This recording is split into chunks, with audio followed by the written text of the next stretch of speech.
Hey guys, happy Thursday and welcome to our March of Joy.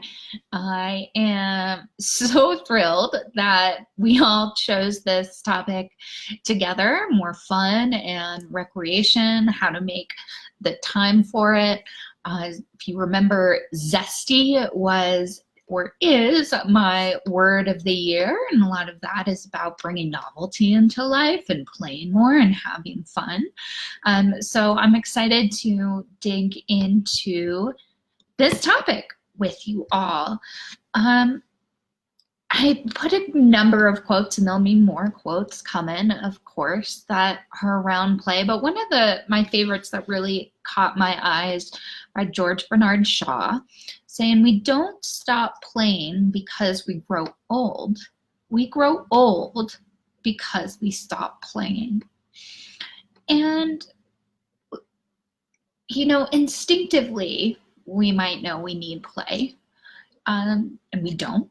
But research has really showed it too. And it's not just the importance of childhood play and how critical it is for your brain development, but we're also really looking at the importance of play for adults. It helps us connect with each other and is really important to our social well-being. It is something that we can create conversation through and talk about. It helps us stay cognitively sharp, right? Especially puzzles and games. We have found that being silly and playful with your partners and in relationships can help you move through those little wrinkles that you come onto.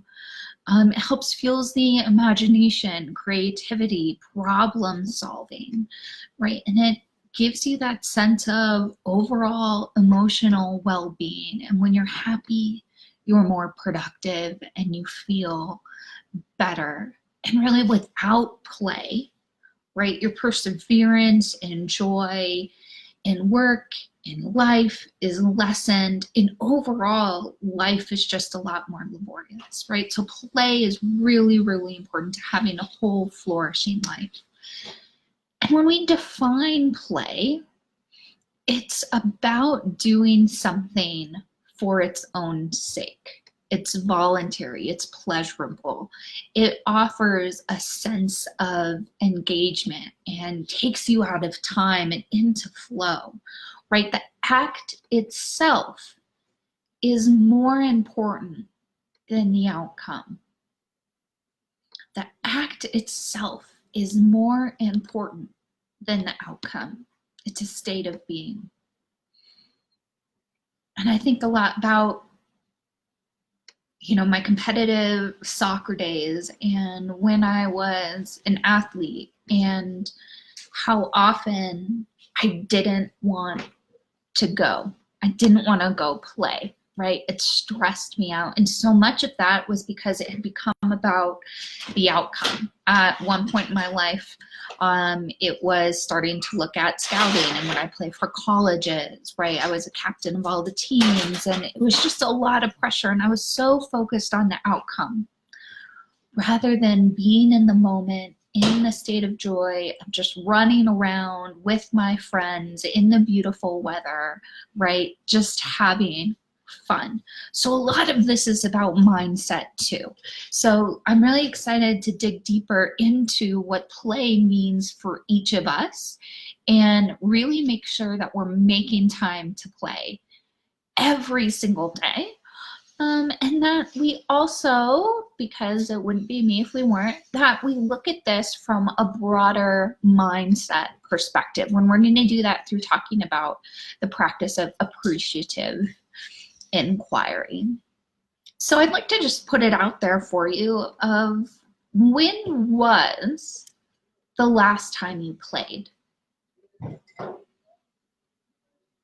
And if you haven't played in a while or you think about what it was, you know, maybe there's been something holding you back from getting enough play in your life, right? There are some common reasons, we adults especially, don't play. Some of that is we are worried about what others think about us or what we think is fun or being silly. I know that held me back for a long time. We think we need money to go have fun and to play, or we don't have time. There's never enough time. Maybe we need to plan to make it happen. We don't have time to plan, or if we didn't plan, it's not going to go right? Or the conditions must be perfect. Once I get this done and that happens and the kids are this and that and whatever, then we can play, right? That is holding you back. Often we think play needs to be big and spectacular, right? We're gonna go to an amusement park or go on a vacation, right? It has to be all these big things. And that's what fun and play is. Another one is that we mistake seriousness for solemnity, right? Serious things like work can be fun. Great example is airline safety, right? A very serious matter. And we've seen them have all sorts of fun doing it, right? So we can have fun at work. We can be playful at work in serious situations. In fact, it's important to bring humor to those situations, right? Where we want to be careful is in those solemn moments, right? When something difficult is going on in terms of emotions. So you might think about, what is the last time you played, or when was the last time that someone asked you to play or you thought about playing, and what held you back, right? Identify that assumption, that inner critic.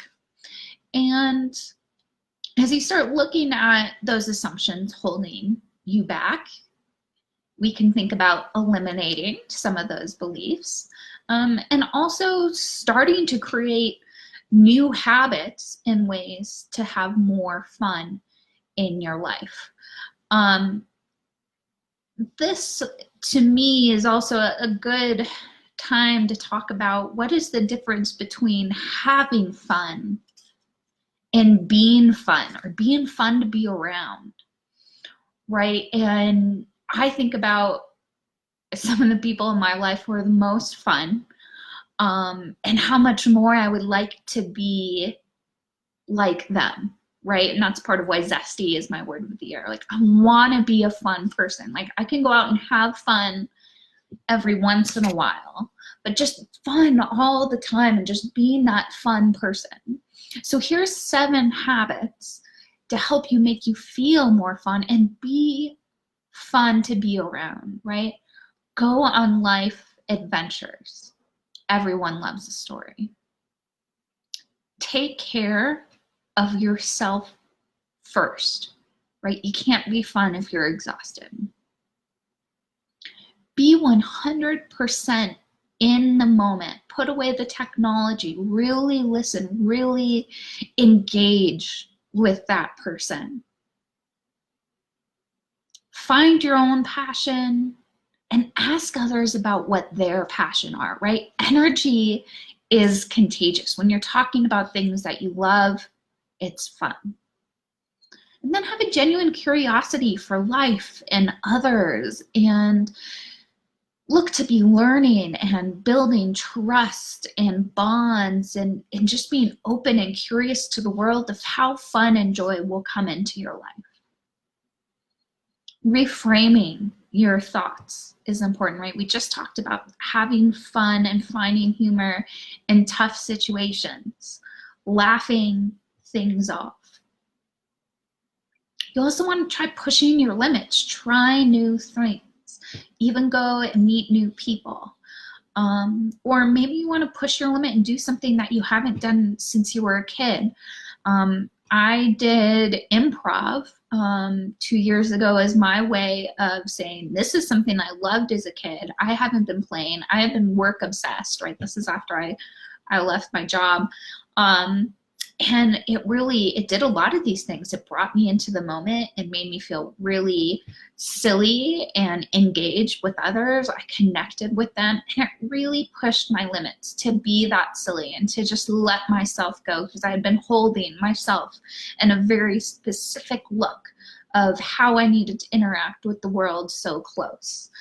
And then something else that we're gonna talk about is just reflecting on how you can bring more joy into your life and into things that you're already doing. It doesn't have to be, I'm gonna add more things on, but just right, like we're already having dinner tonight. How can I make dinner more fun, a little more joyous? Maybe we're just gonna wear silly hats, right? Something really little that can bring more fun into your life. So now that we've been thinking about, okay, how can I be more fun and bring more energy? Let's talk about how you can actually have more fun and play. And the first thing, which we are all doing together here, right, is setting the goal to play more. We talked about this last week, where it's so ingrained in us to be setting goals about work and these really quote unquote important things that contribute to financial wealth. But as we really look at abundance and living in a different, greater, broader sense of abundance, it's so important to get this fun in. And I would encourage you, as you set the goal of having more fun, to think about how it ties to your values, or how it might tie to your word of the year, right, Megs? Like that sense of belonging and abundance, right? It's right in there about having fun. Your values of family or authenticity, right? How does that support having fun, right? Really remind yourself, right, this is so personally important. Mental health, physical health, connecting with others, building community, right? And put it as a priority in your life, connected to that value.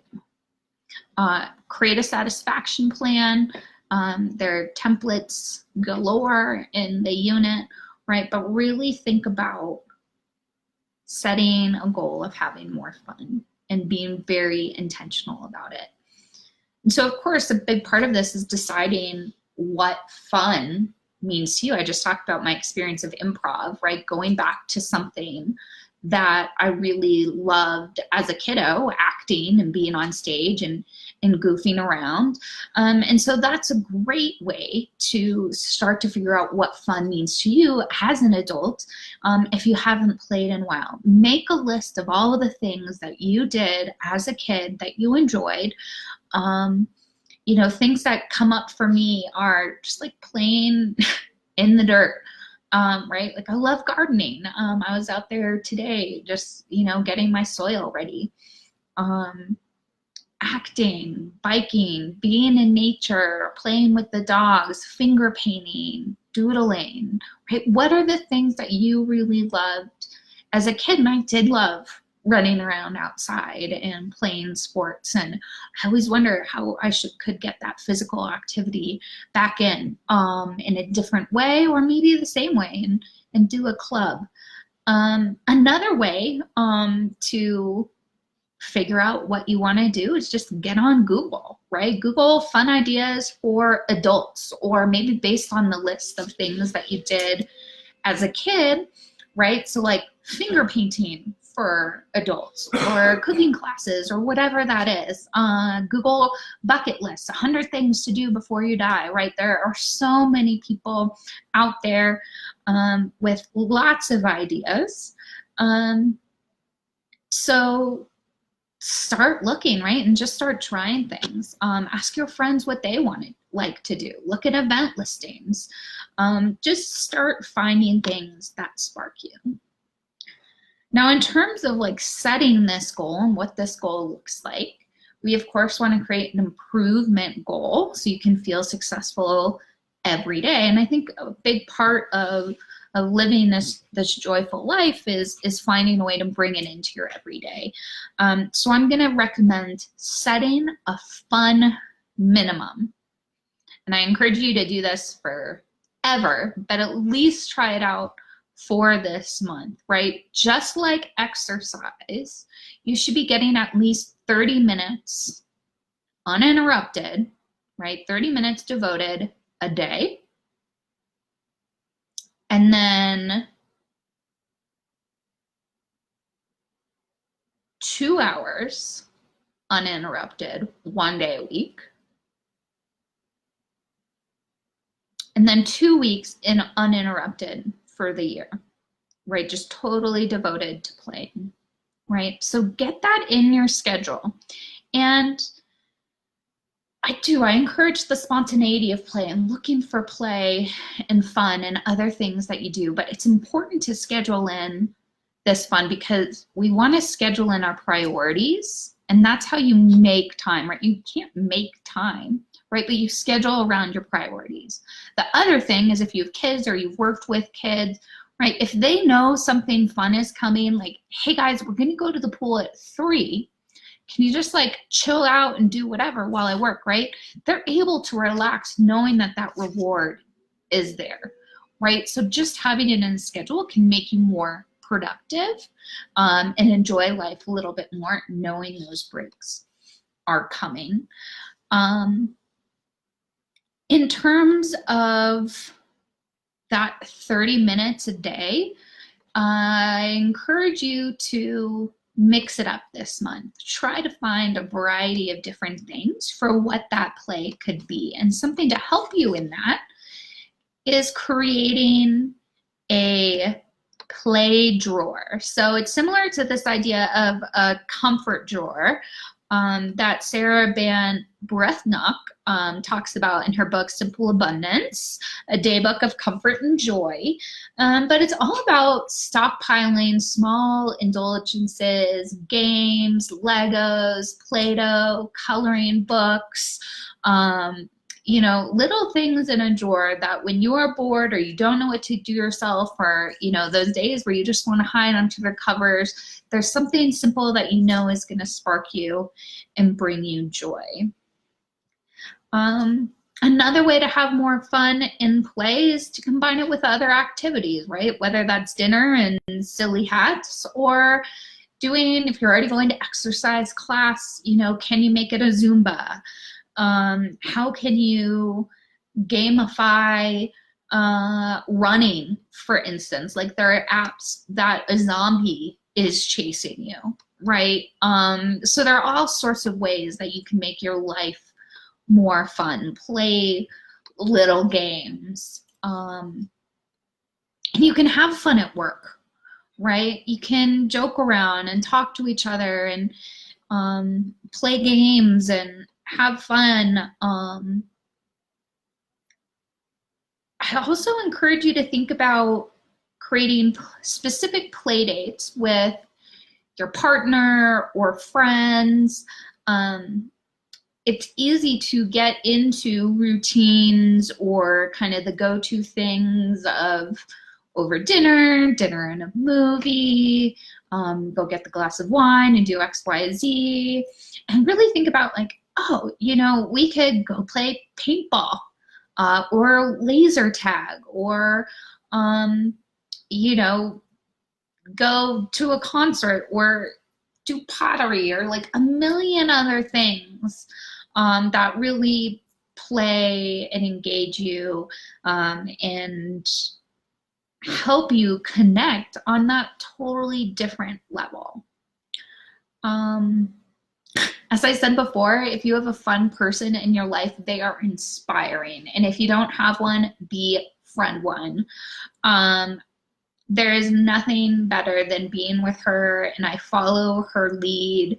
And she's taught me so much about life and talk about resiliency when you're having fun. And it's just inspiring. Or like hang out with a kiddo, right? Kids will do the same thing. They will bring you into that moment. They will be playful. Just let yourself go.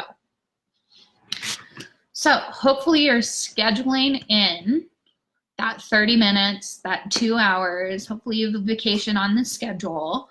But what are some other ideas to have some fast fun? Spin in your chair, have a mini dance party, paint your toes a wild color, put your phone away, Learn and test out a new joke on as many people as you can find. High five a stranger. Check out live music. Try a new recipe. Snuggle an animal. Have a Nerf or cardboard sword fight. Finger paint. Whistle the theme song to a favorite show. Call a friend. Doodle, right? Like, there are just so many ways we can have fun. So much of this is about allowing ourselves to have the fun, right? To get over those limiting beliefs that it's silly or that we don't have time. Prioritize it. It's so important for your health, right? And remember that this is supported by your values. I'd love to hear what you guys decide to do for fun this month. You know, I think it's gonna be a personal challenge for me to not only think about having fun like in the little moments, but really challenge myself on connecting it with things that I already do, and getting out of the box and doing some different things than just the usual. As we kind of close out the conversation tonight, I want to talk about the idea of appreciative inquiry. It is a really powerful way of looking and thinking about and exploring life in a way that challenges you to look at your strengths and what is the best of life and to move forward based on that and to make more of it. I want to read you real quick some of these baseline 8 assumptions about appreciative inquiry. And why I want to do this is, overall, the studies have shown that those who study happiness and joy and things like positive psychology are happier because of it. And so appreciative inquiry is something that I've been studying and taking courses in to be a better coach. But the practice is much larger than that. And certainly in terms of dialogue with children and other humans, let alone yourself, of looking at it in a more positive manner is so powerful. So I'm reading out of The Joy of Appreciative Living. This is by Jackie 𝚬𝚬. I definitely recommend reading this book, but if not, she has a mini ebook series that you can get along with this 28-day plan to greater happiness in 3 incredibly easy steps that I want us to all do together. And the idea is that for the next 28 days, we will work to look at our lives in an appreciative lens. We will look every day specifically to bring more joy in. We will do some visioning once a week of kind of this miracle question of what if everything I wanted was here, to really help continue to shape what you want life to look like and bring in all of this understanding from playing more and having fun into it. And then there are some assessments that we'll do along the way. The first being the Oxford Happiness Survey, which should have just been posted to our Facebook group. It's just the baseline assessment, kind of like Pillars of Life, just so you know where the baseline is to see the impact of these exercises. Whether or not you want to do the 28 challenge with me, that's fine. It might still be interesting to go take the questionnaire, kind of know where your happiness is and all of these other things that you're doing to improve your life, how it impacts. Just one more fun measurement tool. But back to this idea of like, what is appreciative inquiry, and how can we use it to discover and create more fun and joy in our life? Right, so appreciative inquiry is the study and exploration of what gives life to human systems when they function at their best. It's a strength-based approach to change that includes co-creating inspiring images of what we want and building on positive aspects to make them happen. There are 8 assumptions in appreciative inquiry, and really, for those of you manifesting your lives, you'll see all of this happening. In every society, organization, or group, something works. What we focus on becomes reality. Number 3, reality is created in the moment, and there are multiple realities. 4, the act of asking questions of an organization or group influences the group in some way. 5, people have more confidence and comfort to journey to the future, the unknown, when they carry forward parts of the past, the known.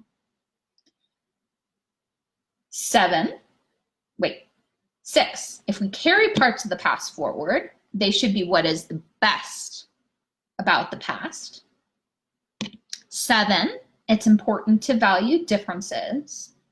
And 8, the language we use creates our reality.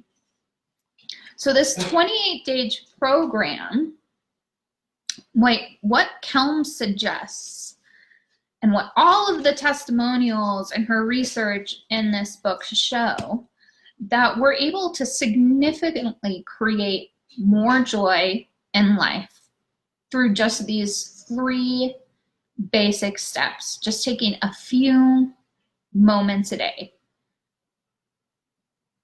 And these steps, and I'll be posting them every day for everyone to follow along, are to create an appreciation list, right? A gratitude list of 3 items, and then answer a daily question of what is one thing I could do to create more life, to create more joy in my life today.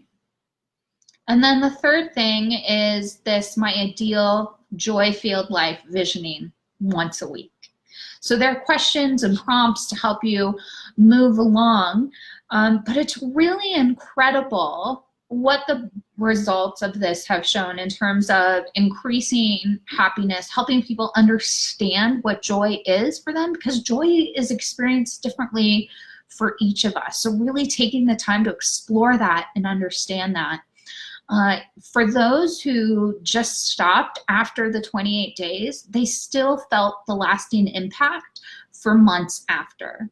That being said, the longer you do it, the longer the impacts will remain.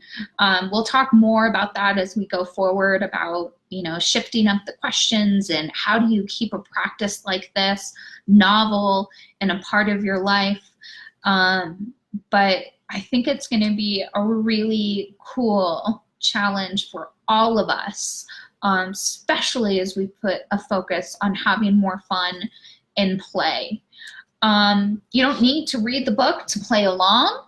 I have posted a link to her workbook and a link to her website where you can get her mini ebook series, which gives a great overview of appreciative inquiry and more depth into those principles that we talked about. And like I said, right, like just reading and learning about it is going to make you feel happier and fun. So yeah, the joy of appreciative living.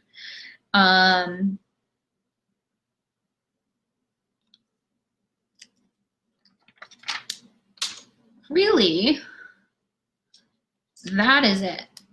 I challenge you to get 30 minutes of fun every single day on your calendar, 2 hours, 1 day a week, and to join me in this challenge of sharing our gratitude and what we're going to do to intentionally bring more joy into our lives.